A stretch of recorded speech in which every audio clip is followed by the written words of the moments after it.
texto poético do período barroco, produzido pelo nosso grande Boca do Inferno, Gregório de Matos Guerra. Trata-se de um soneto com o título Rompe o poeta com a primeira impaciência, querendo declarar-se e temendo perder por ousado. No poema exposto de Gregório de Matos, predomina a função da linguagem, naturalmente poética. Em todo poema, predomina a linguagem poética. Embora depois haja uma função de convencimento, de discussão do próprio código, de centralização no próprio eu, revelando outras funções, mas, ao se tratar de um poema, temos sempre nele, predominantemente, a função poética.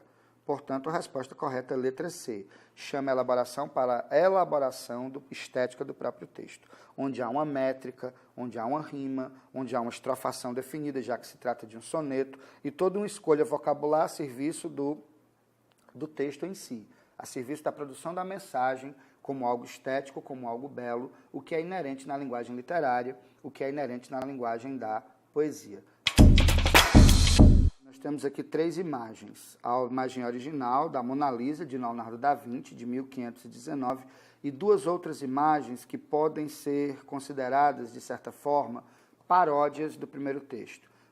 A Mona Lisa, de Botero, de 77, e a Mona Cat, de 2004, do artista brasileiro Romero Brito.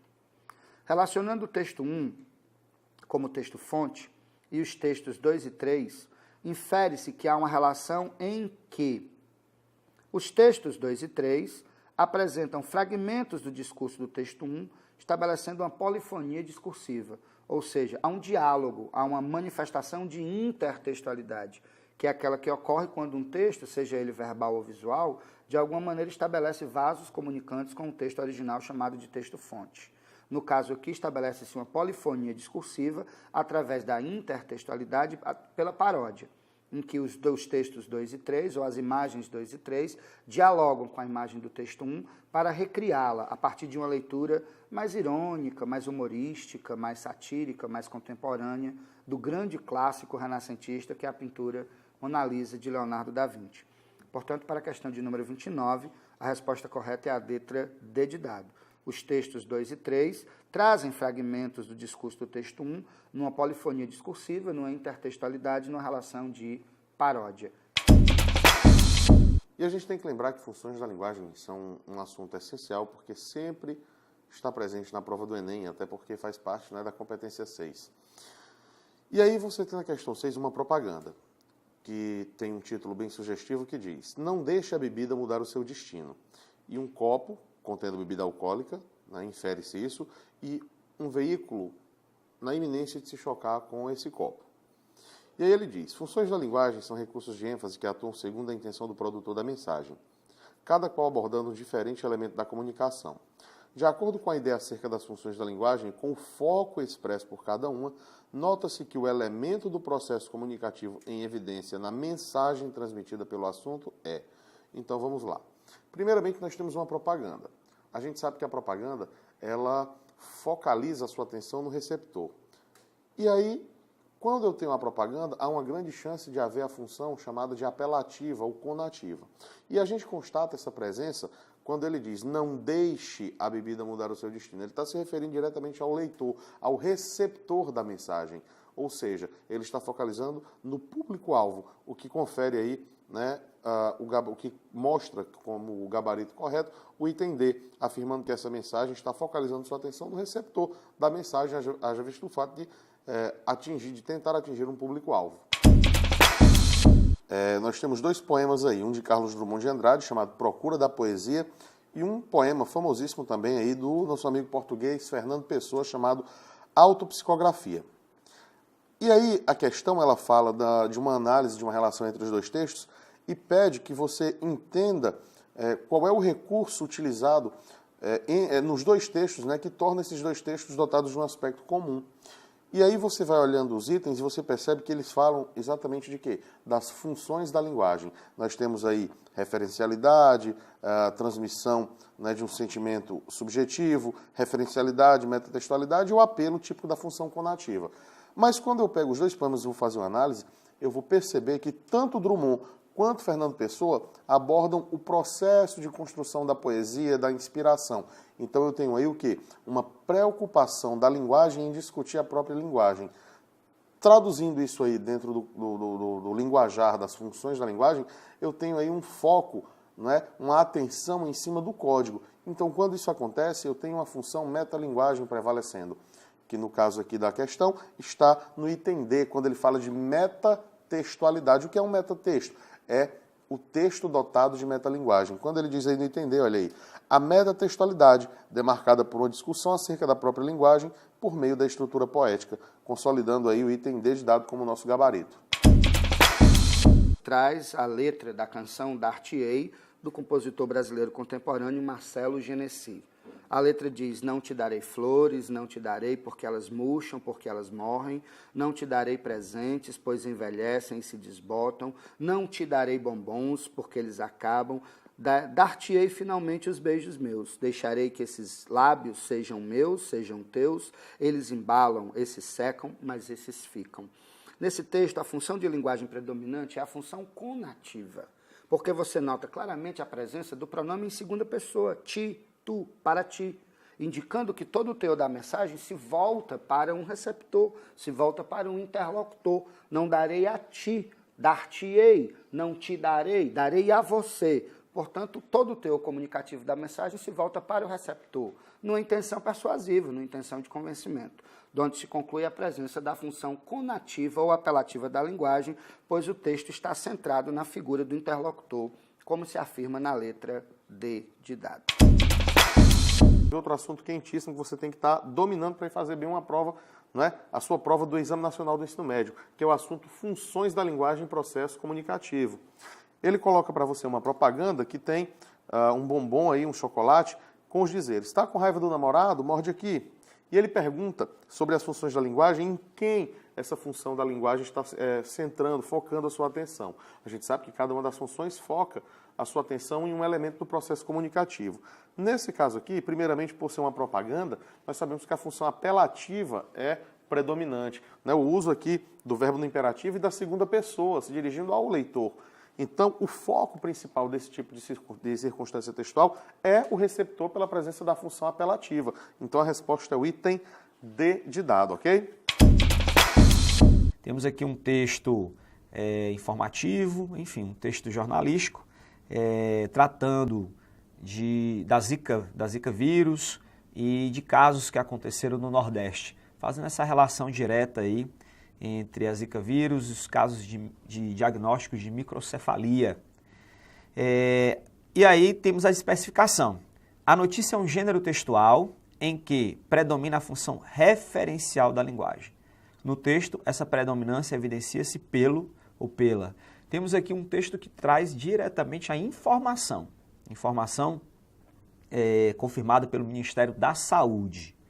Portanto, aqui vamos encontrar uma notícia, e a notícia tem como características a imparcialidade, a objetividade, para levar diretamente a informação adequada, coerente e correta. Temos, então, o uso, no caso, no texto, essa predominância evidencia-se pelo uso da imparcialidade para garantir a objetividade da informação. Portanto, resposta correta, item E. Temos aqui um texto do Renato Russo, na verdade uma música interpretada pela Legião Urbana, muito famosa aí no linguajar, enfim, na popularidade dos jovens. E aí temos na letra da canção Tempo Perdido, a linguagem produz efeitos expressivos que conferem poeticidade ao texto. Essa poeticidade marca principalmente o verso. Eu tenho: vejo o sol dessa manhã tão cinza. Naturalmente que eu vou encontrar já de cara essa poeticidade, tendo em vista que temos a oposição manhã, e aí referência aí sol, né? Enfim, você tem uma referência sol que é luz, e cinza nessa referência aí à escuridão. Então, já de cara eu tenho uma oposição, essa oposição constitui uma antítese, uma figura de linguagem Portanto, eu já encontro uma poeticidade nesse primeiro momento. Os demais versos vão trazer para mim aqui, para nós, uma relação mais denotativa, de denotação. Ok? Então, para essa questão, resposta A. O tema do texto é a epidemia do vírus Ebola. E a gente percebe que o cartunista, ele quer dar uma ênfase ao fato de que o vírus Ebola acabou se tornando uma celebrity plague, uma praga celebridade, ou seja, passou a ser o foco da mídia, passou a ser o assunto principal de discussão nos noticiários. Então nós temos no cartoon o vírus Ebola dizendo: "It is not easy being Ebola, you know, being the panic du jour." E aí nós temos que analisar essa expressão, que é oriunda do francês, mas que foi utilizada dentro de um contexto de língua inglesa. Essa expressão du jour, que vem do francês, significa do dia ou da hora. E é utilizada, em geral, quando você quer fazer referência a um evento de grande popularidade que tende a desaparecer rapidamente, que foi justamente o que aconteceu com o vírus Ebola. A gente tem expressões derivadas, por exemplo, dish du jour, que seria o prato do dia, o offer du jour, que seria a oferta do dia. Então, dentro desse contexto, a gente percebe que a resposta correta seria a letra B de bola, onde nós temos a expressão du jour, fazendo referência a essa atenção exagerada que o vírus recebe, em detrimento de outras doenças que provocam até mais mortes, como é o caso no terceiro quadrinho, elas são citadas, a tuberculose e a malária, que matam por ano muito mais do que o vírus Ebola matou desde que foi identificado originalmente, em 1976. Temos uma tirinha de Calvin, que segundo o dicionário Oxford Online, ele designa esse termo loopholes como ambiguidade, ou a inadequação da lei, ou em um conjunto de regras. Então, desta forma, na língua portuguesa, poderíamos livremente traduzir essa palavra como escapatória, um furo, uma brecha. Calvin se utiliza deste vocábulo para tentar enaltecer ou até mesmo justificar por ele não ter respondido à questão sugerida em uma prova, ou até mesmo se livrar de uma possível punição. Então, assim, justificando a alternativa de letra B como a alternativa correta. O eu lírico, ele afirma que as duas palavras que compõem o título do seu livro, elas, entre aspas, morreram. Morreram a partir do momento que o próprio autor descobre o amor. Sendo assim, não havia mais a opção da dúvida, da incerteza, ou a alternativa de amar uma outra pessoa, ou duas pessoas ao mesmo tempo, justificando assim a alternativa E como a letra correta. De acordo com a letra da canção, nós vamos ter o seguinte: It is the only thing that makes us feel alive. Tradução: é a única coisa que nos faz sentir vivos. Aqui na letra A diz: o autor se sente sozinho enquanto aguarda seu amor chegar a casa ou em casa. É falso, o texto não fala sobre isso. Na letra B, descreve o amor como um sentimento livre de pontos negativos. Também o texto não faz nenhuma referência a isso. Na letra C, diz que o amor o machucou e por isso não amará novamente. Não faz nenhuma ideia relação a essa ideia. Na letra D, guarda fotos dos seus relacionamentos passados como lembrança. Não, ele diz que o amor deve ser guardado como uma foto, é assim que ele diz no texto. E na letra E, afirma que o amor é a única coisa que faz com que as pessoas se sintam vivas. Olá, caros estudantes.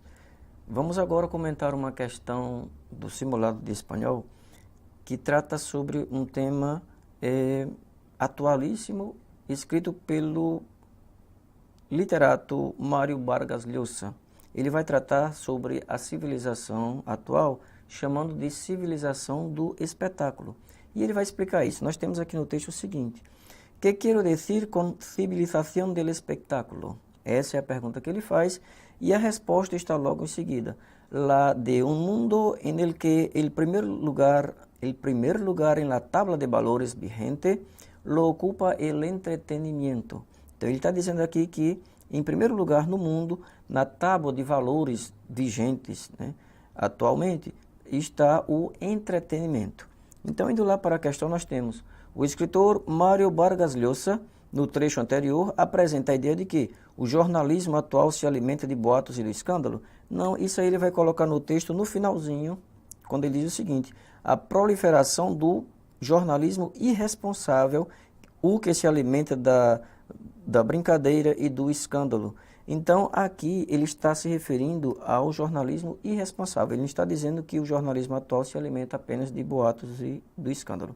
A opção correta vai estar justamente na letra C, quando nós temos a frase: o entretenimento ocupa o primeiro lugar na escala de valores do mundo, que é o que nós encontramos justamente na segunda linha do texto. O mundo em que o primeiro lugar na tábua de valores vigente é ocupado pelo entretenimento.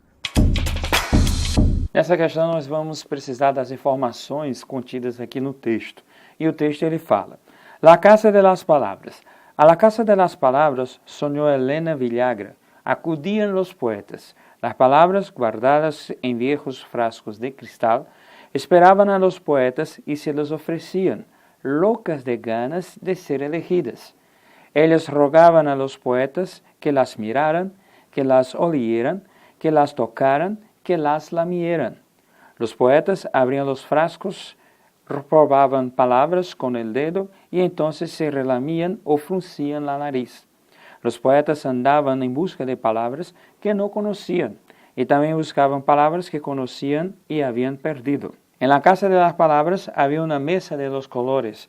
En las grandes fuentes se ofrecían los colores y cada poeta se servía del color que le hacía falta: amarillo limón o amarillo sol, azul de mar o de humo, rojo lacre, rojo sangre, rojo vinho. Então nós temos aqui um encontro, de poetas que estavam fazendo aí a sua tempestade de ideias em torno da procura, da palavra mais adequada, em torno das suas obras, em torno das suas criações. Portanto, nós temos aqui o enunciado da questão. No texto, os poetas buscavam palavras que não conheciam ou que conheciam e tinham perdido. As palavras são retratadas como podem ser olhadas, tocadas, cheiradas, etc. Com isso, o eu lírico tenta justamente idealizar as palavras como se fossem matéria, como se fossem objetos. Então, resposta da questão, item E. Nós encontramos a notícia de uma cria de mangabey gris, Coronilha blanca, que é uma espécie de mono, uma espécie de macaco que nasceu na Espanha. Então ele noticia, conta um pouquinho a história de o quanto essa espécie está em perigo de extinção, fala da família, fala da mãe, fala do pai dessa cria de macacos. Então a questão diz, pergunta, o objetivo central do texto é, ora, com isso, você já pode, logo no início do texto, você já percebe qual é a função. Qual é a função, qual é o objetivo desse texto? É noticiar, nos informar, nos apresentar o quê? Leia o que está dito aí no item C. Comunicar que nasceu na Espanha uma cria de macaco em perigo de extinção. Ora, na primeira linha do texto, o que nós temos? Una cría de mangabey gris de coronilla blanca, una especie en peligro de extinción, ha nacido en cautividad en el sol de Barcelona, dentro del Programa de Conservação e Reprodução Europeu de la Espécie. Então, isso era que ele queria noticiar, nos apresentar que nasceu essa cria. Então, pensando que Barcelona é na Espanha, nós podemos dizer sim o que está dito aí como item correto, o item C. Bom, a questão aqui pede que nós identifiquemos o objetivo do texto, o objetivo central. Então, para isso, aí vai as informações do texto. O ministro para a Saúde, Henry Ventura, informa que, através do plano de produção de medicamentos, o governo garantizará mais de 333 milhões de unidades de fármacos para o 2016. Ventura manifestou que de igual forma estão revisando os medicamentos em los quais puedan ter falhas para definir a estratégia de abordagem durante os meses de enero e fevereiro, sem afectar al pueblo em prol de respaldar sua saúde. En dicha reunión, en la que participan representantes de la Cámara Nacional de Droguerías, también se está evaluando el tema de los medicamentos, tanto de marcas como genéricos, e sua distribuição para evitar as ventas irregulares. Então, a resposta acaba sendo o item E, comunicar que o governo se compromete a viabilizar certa quantidade de medicamentos.